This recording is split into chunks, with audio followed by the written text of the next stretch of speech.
Դուք ասացիք, որ այլևս վճռական փոփոխությունների ժամանակահատվածն է, որովհետև քաղաքացիների մի մասին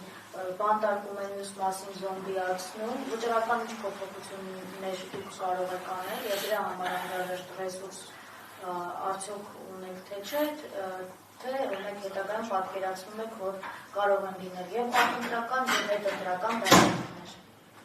Իրականում ռեսուրսը այն մարդկայինն է ամենակարևորը, եթե կա մարդկային ռեսուրս, կա միտք, կա գաղափար, մնացած բոլոր անհրաժեշտ ռեսուրսները ըստ ինձ կհավաքվի, եթե ֆինանսականն է վերաբերվում, եթե կա մարդ եւ կա ասում միտք, մնացած բոլոր հարցերը լուծելի են։ Նախընտրական եւ հետընտրական պրոցեսների մասին այս պահին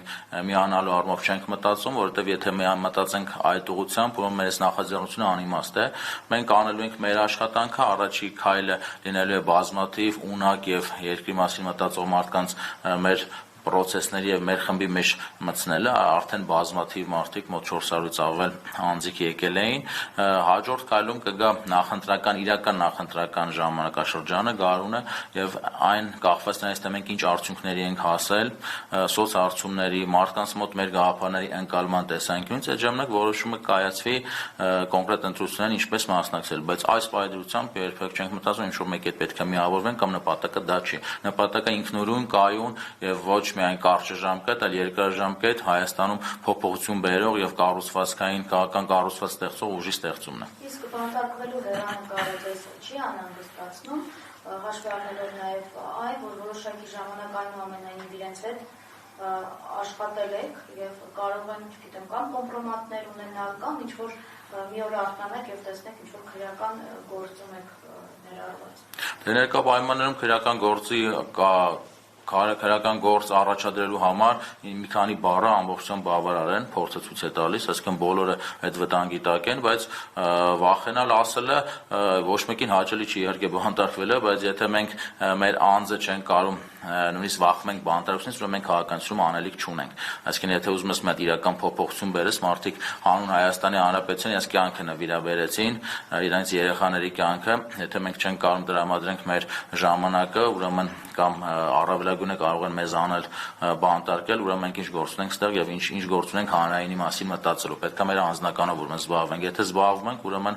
այդ բոլոր ռիսկերը հաշվի առնելով, բայց գտնում ենք, որ արժի այն process-ը, որին մասնակցում ենք, որ մենք այդ ռիսկերի գնանք։ Իսկ կոմպրոմատների кейս ունեն ձեր դեմ, կարող են ունենալ ձեր դեմ։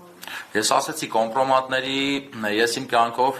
ես վստահ եմ, որ երբևէ ես հակաօրինական արարք չեմ արել, իսկ այն ինչ որ ասում կոմպրոմատների տեսանկյունից փաստ Սամվել Կարապետյանի դեպքը ձեզ վկա, որ որևէ խոսքի համար ձերբակալել են ու երկար ժամանակ պահում են Հայաստանի Հանրապետությունում, չգիտեմ, բարձրաձայնել են թե չէ, որ կարող եք նույնիսկ հարցումներ անցկացնել բազմաթիվ մարդիկ, ովքեր թմրանյութերի վաճառքի համար ձերբակալված մարդիկ դատանի որոշմամբ տնային կալանք են կրում, հստակ եմ ասում, ես մի քանի օրինակներ գիտեմ ու մեծ քանակի թմրանյութերի պատճառով մարդիկ կան ու մարդիկ, ովքեր խոստովանել են իրենց մեղքը, նման մարդիկ տնային կալանքում են, կան մարդիկ, ովքեր վաճառքով զբաղվում են, կան մարդիկ, ովքեր սպանության հոդվածով են մեղադրվում եւ նույնպես խոստովանել են, ելի գտնում են տնային կալանքում, բայց մարդ, որը խոսքի համար, չգիտեմ, մեր հոգևորականները, մեր գործարարները, այսինքն այս ամենը կա, բոլորս այդ ամենին տեղյակ ենք եւ տեսնում ենք։